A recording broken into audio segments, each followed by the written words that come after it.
آقا در سال 2024 PS5 بخریم بهتره یا ایکس باکس سری ایکس؟ توی این ویدیو می‌خوایم تمام مشخصات دو تا کنسول رو با هم دیگه بررسی بکنیم. همچنین در مورد کنسول‌های آینده ایکس باکس قراره به زودی عرضه بشه و کنسول PS5 پرو هم که قرار عرضه بشه با هم دیگه حرف بزنیم. پس حتما تا آخر این ویدیو ما همراه باشید. خب دوستان، اول از همه می‌خوایم مشخصات فنی دو تا کنسول رو با هم مقایسه بکنیم. تا به این لحظه که دارم این ویدیو رو ضبط می‌کنم، ایکس باکس سری ایکس با 12 ترافلاپس قدرتمندترین کنسول تاریخ هستش و بعد از اون PS5 قرار داره با 10 ترافلاپس قدرت. ایکس باکس سری اس هم کلاً 4 ترافلاپس قدرت داره که توی این ویدیو ما مقایسه اصلی بین ایکس باکس سری ایکس هستش و PS5. اما در مورد سری اس هم توضیحاتی حتما میدم برای کسانی که می‌خوان ایکس باکس سری اس تهیه بکنن. در کل باید بهتون بگم که کلاً ایکس باکس سری اس بیشتر به در کسانی می‌خوره که مانیتور 4K ندارن یا دنبال تنظیمات گرافیک خیلی بالا نیستن و می‌خوان کنسول مقرون به صرفه رو تهیه بکنن و صرفاً گیم‌های نسل نومی رو باهاش تجربه بکنن. در مورد بازی‌های مولتی پلتفرم که روی هر دو تا کنسول اجرا میشن، اگه بخوایم بررسی بکنیم که بین کدوم بازی‌ها روی کدوم کنسول بهتر اجرا میشن، اینو باید بهتون بگم که تفاوت خاصی با هم دیگه ندارن و فاصله خیلی نزدیکی به هم دارن و نمیتونیم بگیم که حالا PS5 مثلا بازی رد بهتر اجرا میکنه، جی تی بهتر اجرا میکنه یا که ایکس باکس سری ایکس. تفاوت خیلی جزئی دارن و اصلا نمیشه گفت کدوم یکیشون به هم دیگه برتری دارن. تفاوتی که این دو تا کنسول با هم دیگه دارن بچا توی بازی انحصارشونه که در ادامه ویدیو قرار در موردش مفصل بهتون تعریف بکنم. خب دوستان، حالا برسیم به بخش دوم، یعنی حافظه کنسول‌ها که همونطور که می‌دونیم به دلیل حجم بودن و بزرگ بودن بازی نسل نومی، حافظه کنسول‌ها خیلی اهمیت بالایی داره و اینو باید بهتون بگم که کنسول‌های ایکس باکس سری ایکس و PS5 هر دوشون حافظه 1 ترابایتی دارن که حالا بخشش هم خود سیستم عامل کنسول اشغال میکنه و چیز اولش 800 خورده گیگابایت در اختیار شما قرار میده که میتونید ازش استفاده بکنید. در مورد کنسول ایکس باکس سری اس هم که در دو نوع عرضه شده، ایکس باکس سری اس 1 ترابایت و 512 گیگ. 1 ترابایتشو که به نظر من کلا دورش خط بکشین چون ارزش خرید نداره، چون قیمت بالایی داره و نمیصرفه و شما با یک کم پول بیشتر گذاشتن میتونید برید ایکس باکس سری ایکس بخرید یا مثلا برید PS5 بخرید.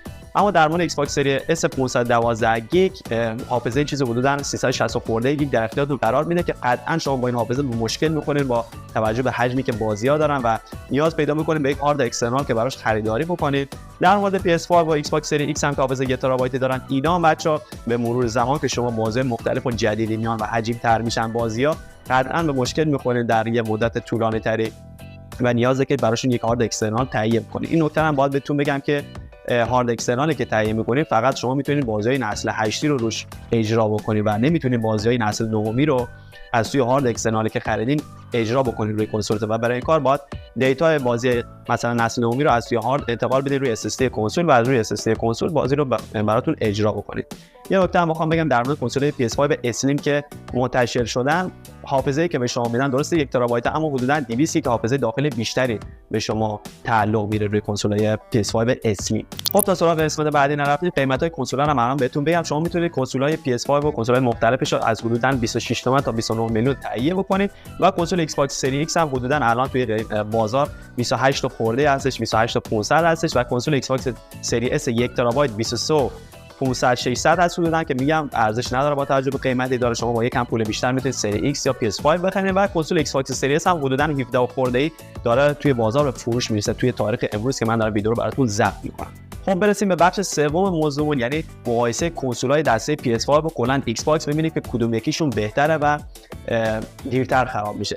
دستای کنسول‌های ایکس باکس همونطور که می‌بینید بچه‌ها دستای نسل نهمی ایکس باکس هستش و ظاهرش هیچ تغییری با کنسول‌های نسل 8 نکرده. دستای نسل قدیمیش تغییر خیلی جزئی داشته و این نکته هم بهتون بگم که کنسول‌های کلاً دستای نسل نهم ایکس باکس به نسل 8ش میخوره، یعنی ایکس باکس وان و برعکس دستای ایکس باکس وان هم به دستای کلاً ایکس باکس سری ایکس و اس میخوره که این یک پوان مثبت برای ایکس باکس اینجا مشخص میشه که چون پلی استیشن همچین قابلیتی نداره و شما با دسته PS5 نمیتونید روی PS4 و برعکس بازیاتون رو تجربه بکنید که اینجا قابلیت یه پوان مثبت برای ایکس باکس هستش. از نظر ظاهری هم بخواید نگاه کنید، یک ظاهر خیلی ساده و کلاسیک داره و خیلی سوال همون قدیم رو بهتون میده و هنوزم متاسفانه که نه هنوزم از باتری‌های قلمی استفاده میکنه و پشتیبانی میکنه دستای ایکس باکس سری اس و ایکس و اینجا باید بهتون بگم که به نظر من نکته منفی نیستش که باتریاش قلمی میخورن و باتری شارژی نداره، چون همونطور که میدونید کلا باتری یه چیزی که یه عمر مشخصی داره، حالا 1 سال 2 سال 3 سال بالاخره اون باتری خراب میشه و میسوزه. الان دستای PS5 باتری درون دسته تعبیه شده و شارژیه و اگه مثلا یه روزی باتری دستتون خراب بشه بسوزه دیگه قابل تعویض نیستش و کلا دردسر بیشتری داره برای تعویض کردنش. اما کلا دستای ایکس باکس باتری قلمی میخوره که میتونین باتری قلمی هم نذارید، برید راحت یه باتری شارژی بگیرین. الان من همین کارو کردم، باتری شارژی دارم، با کابل راحت دستا رو شارژ میکنم تا چند روز میتونم ازش استفاده کنم و هیچ مشکلی هم ندارم. اگر هم روزی باتریش بسوزه راحت درش میاری و عوضش میکنی خودت. اما برای PS5 به این صورت نیست. خب این از نظر ظاهری و باتری دستای ایکس باکس. اما بخوام از نظر ظاهری دستای پلی استیشن رو مقایسه بکنیم، کلا هم از نظر دسته هم از نظر ظاهر کنسول ها ایکس باکس کلا یه ظاهر ساده و کلاسیک داره بدون هیچ چیز اضافه. اما پلی استیشن 5 و کلا دسته دوال سنس خیلی ظاهر نسل نهمی و پیشرفته‌ای دارن، استقبال تکنولوژی خیلی بالایی دارن. وقتی مثلا دسته PS5 رو دست میگیری قشنگ حس اون جدید بودن، حس اون پیشرفته و نسل نهمی بودن به دست میده. اما برای دسته ایکس باکس به این صورت نیستش و قابلیت‌های جدیدی که دستای PS5 دارن مثل هپتیک فیدبک که مثلا چی هستش کلا این قابلیت. شما فرض کنید که دارین یه بازی ماشینی رو بازی می‌کنین روی PS5، مثلا میرین روی با ماشین میرین روی شنوماسا، وقتی داری رانندگی میکنید دقیقاً اون ویبری که دسته بهتون میده حس حال اینو بهتون القا میکنه، قشنگ مثلا لاستیک داره روی اون شنوماسا حرکت میکنه، همچین ویبری بهتون دست میده، بهتون القا میکنه. یا مثلا اگه داره با ماشینتون روی اسفالت میرین یه حس حال و یه ویبری دیگه بهتون اینجا دسته القا میکنه که حس خیلی خفنیه و توی موقع‌های مختلف کلاً ویبرهای خاص و متفاوتی بهتون ارائه میده که خیلی قابلیت خفنی هستش. قابلیت خفن دیگه که دستای PS5 دارن اینه که آداپتیو تریگرز هستش که مربوط میشه به تریگرهای دسته. و فرض کنید مثلا شما توی بازی میخواین با تیر و کمان تیر اندازی کنید، خب کمان همونطور که میدونید تو واقعیت وقتی میکشید کمان سفت‌تر میشه، هر چی بیشتر بگید سفت‌تر میشه. اما توی بازی هم بخواید با دسته PS5 مثلا تیر بزنید، قابلیت خفنی که داره این تریگرها سفت میشه و مثلا اون حسی که انگار شما دارید کمان رو میکشین اینجا براتون شبیه سازی میشه اینجوری و خیلی حس خفن و جالبی داره.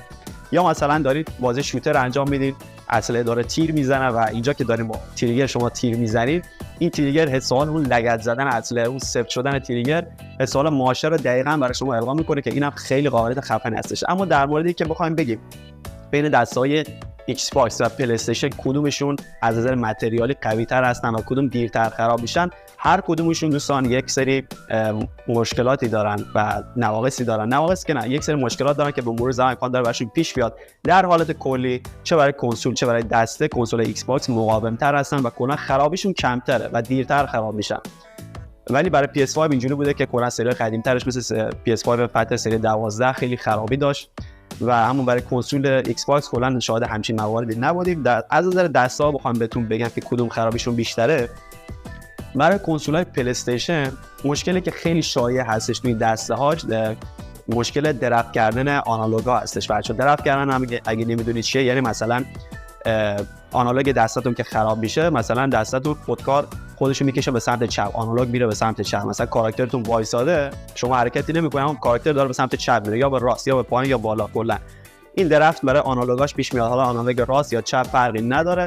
برای دستای ایکس باکس هم که مشکلی که به مرور امکان داره براش پیش بیاد چی هستش، این تریگراش بچه‌ها، مثلا تریگرهای بالایی مثلا دکمه RB LB اینا کلا همونطور که صداش هم متوجه میشین یه جنس خیلی خوبی به نظر نداره و به مرور زمان این استفاده زیادی که ازش میکنین این دکمه ها خراب میشه و قابل تعویض باید تعویض بشه. مثلا زغالی که این پشت این دکمه RB هست برای دسته من خراب شده و من اینو عوض کردم. تعویض کردنش خیلی راحته و کلا تعمیرش خیلی آسونه و مشکل خاصی نداره، اما مشکلی که باید بهش اشاره بشه. خب اینجا دیگه به شما و سلیقتون برمیگرده که شما ترجیح بدید که با دسته ایکس باکس بیشتر حال میکنین یا پلی استیشن. این نکته هم بگم که کلا کنسولای ایکس باکس رو که شما خریداری میکنین دیگه اول تا آخر نسل همین ظاهر رو داره و نمیتونین ظاهرش رو عوض بکنین. مثلا سری ایکس بخواید رنگش رو عوض بکنین یا سری اس بخواید رنگش رو عوض بکنین و فقط میتونین مثلا بهش یه استیکری چیزی نصب بکنید. اما برای کنسول‌های PS5 یه سری پلیت ها اومده، یک سری صف‌های رنگی منتشر شده که شما میتونید این صف‌ها رو تعویض بکنید با صف‌های سفید رنگ کد PS5 بتون و رنگ‌های مختلفی هم داره که خیلی میتونه کنسولتون رو جذاب بکنه و هر وقت ازش خسته شدین یک رنگ جدید براش نصب کنه که این هم باز برمیگره به سلیقه خودتون که ببینید که با کدوم کنسول میتونید بیشتر حال بکنید. خب دوستان حالا برسیم به بخش مهم ماجرا، یعنی بازی انحصاری که کلا بازی‌ها هستن که به انتخاب می‌کنید شما مثلا بابت این بازی به سمت PS5 برید یا مثلا برید کنسول ایکس باکس سری X بخرید که خیلی اهمیت زیادی دارن. بازی انحصاری پلی استیشن مثل گوست آف سوشیما، مثل دلست آف آس، مثل گاد آف وار و بازی‌های زیادی که انحصاری داره PS5 و بازی‌های خیلی با کیفیتی هم هستن. بیشتر هم سبکشون سبک داستان محور و ماجراجویی داره. بازی‌هاشون بازی پلی‌استیشن و گرافیک‌های خیلی بالایی دارن. اما از اون طرف هم کلا انحصاری ایکس باکس بازی‌های مثل مجموعه هیلو، گرز آف وار، فورزا هورایزن، های فاراش و بازی‌های انحصاری دیگه که ایکس باکس داره که مخاطب انتخاب بکنه که با خاطر کدوم بازی یا به سمت کدوم کنسول بره. اما این نکته رو باید بهتون بگم که اگه شما PS5 بخرید، چون به تازگی هم اخیراً چند تا بازی‌های انحصاری ایکس باکس روی پلی‌استیشن پورت شدن مثل سی آف تیوز و ارزم به حضورتون بازی ایندیانا جونز هم که تو همین مراسم اخیر گیمز کام مشخص شد که قراره بعد از چند ماه برای PS5 هم منتشر بشه. اینا همه نشون دهنده اینه که کلا سیاست مایکروسافت تغییر کرده و میخواد که بازیاشو مولتی پلتفرم بکنه و روی کنسول رقیب مثل PS5 هم بیاره. پس از اینجا اگه شما مثلا دنبال انحصار ایکس باکس مثل فورزا هورایزن هستین، مثل گیرز هستین، مثل هیلو هستین، دیگه اینجا نیازی نیست بابت این موضوع برین کنسول ایکس باکس سری ایکس بخرین و کلا ایکس باکس بخرین و بعد بابت موضوعات دیگه مثل حالا سرویس گیم پسش برین به سمت کنسول ایکس باکس. اما اگه فقط بابت بازی انحصاری الان شما موضوعتون و بازی انحصاری است که کدوم کنسول رو بخرین، بدون شک برید کنسول PS5 بخرید، چون هم بازی انحصاری خیلی بیشتری داره، بازی انحصاری بزرگتری داره. از اون طرف هم ایکس باکس داره بازی انحصاریشو کم کم پورت میکنه برای PS5. پس شما با خرید PS5 هم میتونید انحصاری PS5 رو تجربه کنید، هم میتونید انحصاریای ایکس باکس رو بازی کنید. از اون طرف هم ایکس باکس اگه داشته باشید شما میتونید سرویس گیم پس تهیه بکنید که حالا با گیم پستون چه میتونید روی پی سی چه روی کنسول ایکس باکس بازیاتون رو با قیمت خیلی کمتری تجربه بکنید که جلوتر میخوایم در مورد سرویس‌های پلاس و گیم پس هم با هم دیگه صحبت بکنیم. پس این شد از ماجرای انحصاری‌های بازی‌ها که به نظر من اگه من در حال حاضر می‌خواستم کنسول بخرم میرفتم PS5 رو می‌خریدم، میگفتم اشکال نداره. از اون طرف بازی ایکس باکس، بازی انحصاری ایکس باکس هم با یه تأخیر حالا چند وقته برای PS5 هم منتشر میشه و اگه بازی جدید هم برای ایکس باکس بیاد انحصاری زمانی خواهد بود. انحصاری جدید اگه برای کنسول ایکس باکس بیاد انحصاری زمانی خواهد بود بعد از یه مدتی، حالا 6 ماه تا 1 سال تا نهایت دیگه 2 سال که بعید میدونم به 2 سال برسه، برای پلی استیشن هم پورت میشه. پس اینجا برگه برنده دست پلی استیشن است از نظر بازی انحصاری، همونطور که از قبل بود و اون تعداد بازی انحصاری محدودی هم که ایکس باکس داشت که متاسفانه مایکروسافت با این کار داره خراب میکنه همه چی و داره برای پلی استیشن پورت میکنه. اینجا ماجرا به نفع پلیرهای PS5 است. پس توی این زمینه میتونید برید PS5 انتخاب بکنید. خب حالا میرسیم به بحث قیمت بازی‌ها و سرویس‌های کلا کنسول‌های ایکس باکس و پلی استیشن. اول میریم سراغ دیسک بازی‌ها. کلا بچه‌ها دیسک خریدن به دلیلی که حالا هم قیمت دیسک خیلی بالا رفته، هم که کلا دیسک بازی کمتر شده. برای کنسول ایکس باکس خیلی دیسک کمه، تعداد دیسک بازی حالا برای PS5 زیاد هستش. اما کنسول ایکس باکس سری ایکس اگه بخریم به امیدی که برین دیسک بخریم، کلا دیسک خیلی بچه‌ها دیسکاش کمیابه و قیمت‌های بالایی دارن و نمیصرفه و کلا صنعت گیم داره میره به سمت دیجیتالی شدن و کلا گیم‌های دیجیتالی. فرض بکنید اصلا کنسولتون رو الان برای PS5 شما می‌خواید ببرین بازی آفلاین نصب بکنید روش، میاره پیش مغازه‌دار الان برید شما 3 تا الی 4 تا بازی آفلاین که شما فقط می‌تونید بخش داستانی و کمپین بازی تجربه کنید بالای 1 تومن هزینه‌اش میشه. 1 تا 1.200 3 تا 4 تا بازی قدیمی اونم مثل GTA، نمیدونم رد دد، همچین چیزایی، اساسینز کرید میراژ مثلا 3 4 تا بازی نصب کنی حدودا 1.200 در میاد که قیمتش خیلی بالا. کلا بازی کردن روی پلی استیشن هزینه برتره تا ایکس باکس. بازی ایکس باکس شما میتونید با قیمت خیلی بهتری تهیه بکنید، ظرفیتی و اکانتی، که حالا اونم جلوتر توضیح میدم. توی این بخش می‌خوایم سرویس‌های گیم پس برای ایکس باکس و پلاس برای پلی استیشن رو با هم دیگه مقایسه بکنیم. از نظر قیمت ماهیانه‌اش رو بخوایم با هم دیگه مقایسه بکنیم، $1 قیمت پلی استیشن پلاس بالاتر هستش و $18 ماهانه هستش، اما برای گیم پس آلتیمیت ماهانه $17 هستش. و عرضم به حضورتون که شما سرویس گیم پس مزیتی که داره اینه که تمام انحصاری ایکس باکس رو از روز اول عرضه روی سرویسش قرار میده، اما از اون طرف پلاس بازی انحصاریش رو با تأخیر زمانی روی سرویس پلاسش میاره، تأخیر 2 تا 3 ساله و این موضوع خیلی به نظرم موضوع بدیه برای پلی استیشن که بازی انحصاریش رو نمیاره روی سرویسش تا فروش بازیش بالا بکنه، اما از اون طرف ایکس باکس بازی انحصاریش از روز اول عرضه روی سرویس گیم پس قرار میده. خب پس اینجا یه مزیت مثبت میشه برای سرویس گیم پس و یه پوان منفی برای سرویس پلاس. بعد از این طرف گیم پس میاد بازی‌های بزرگ و چند مدت یه بار روی سرویس‌هاش میاره. خیلی بازی بزرگ روی سرویس گیم پس اومدن رفتن، هر 2 هفته بازی جدید برای این سرویس اضافه میشه و حداقل یکی دو تاشون بازی خوب هستن، بازی رسالی خودش هم که از روز اول عرضه داره، بازی قدیمی میان، خیلی بازی خوب روی سرویس قرار داره که اصلا شما رو از بازی خریدن بی‌نیاز می‌کنه. شما یه سرویس گیم پس بخرید دیگه نیازی نیست برین یه بازی اصلا جداگونه بخرید، من که حالا یه بازی جدیدی بیاد و بخواید برین زودتر تجربهش بکنید. از اون طرف اما عملکرد سرویس پلاس مخصوصا این اواخر نسبت به گیم پس خیلی ضعیف‌تر بوده و بازی خیلی خوب آنچنان روی این سرویس قرار نگرفته. اما خب یه تعداد از انحصار خود پلی استیشن توی این سرویس قرار داره که حالا میتونید سرچ بکنید هم برای گیم پس هم ایکس باکس چیز پلاس که ببینید چه بازی توی این سرویس ها قرار داره و ظرفیت‌های مختلفی دارن هر کدومشون، هم گیم پس هم ارزم به حضورتون پلاس، که به نظر من و کلا از نظر کلا منتقدا و چیزی که مشخصه سرویس گیم پس خیلی ارزش بالاتری داره خریدش و بازی خیلی بیشتری توش هست که اینجا هم برگردنده میرسه به سرویس گیم پس التیمیت.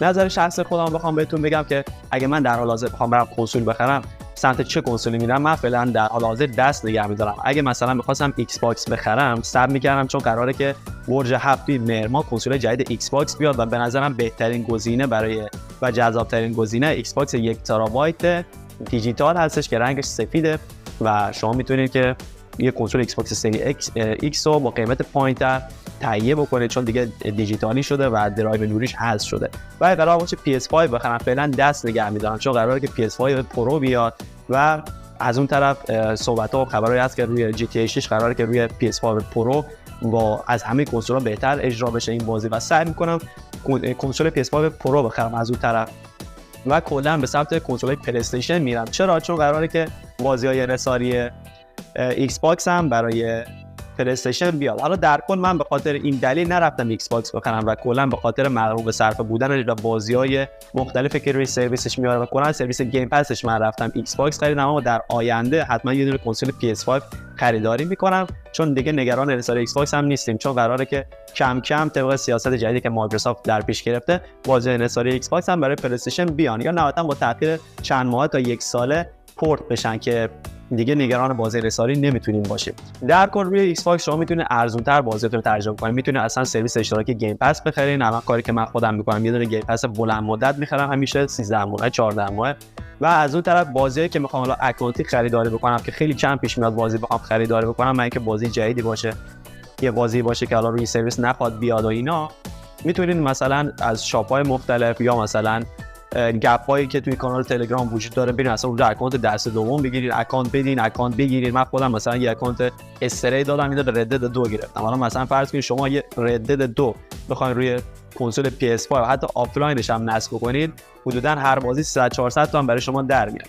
اما ببینید که مثلا بازی ایکس باکس رو میتونید با چه قیمت خیلی کمتری تخفیفات خیلی خوبی میخوره. حالا پلی استیشن هم از اون ور بازاش تخفیف میخوره اما ایکس باکس تخفیفات خیلی خوبی روی استورش میذاره و میتونه از این تخفیفات هم بهره مند بشین و از نظر ارزون بازی کردن و تعداد بازیایی که میتونید در دسترس داشته باشه با قیمت خیلی کمتر هم باز اینجا پوان مثبت میرسه به ایکس باکس. دیگه در مورد تمام چیزایی که بود با هم دیگه صحبت کردیم و در مورد ایکس باکس سریس هم که کمتر حرف زدم یه ویدیو هست که براتون اینجا قرار میدم که میتونید برید ویدیو رو برید توضیحات کلی و تجربه چند ساله خودم از داشتن کنسول ایکس باکس سریس اونجا براتون قرار دادم. دوستان خیلی خوشحال شدم که تا آخر ویدیو با من همراه بودین. اگه این ویدیو دوست داشتین و براتون مفید بود ممنون میشم که لایکش کنید، کانال منم حتما سابسکرایب داشته باشید. تا یه ویدیو دیگه دوستان فعلا پیس اوت.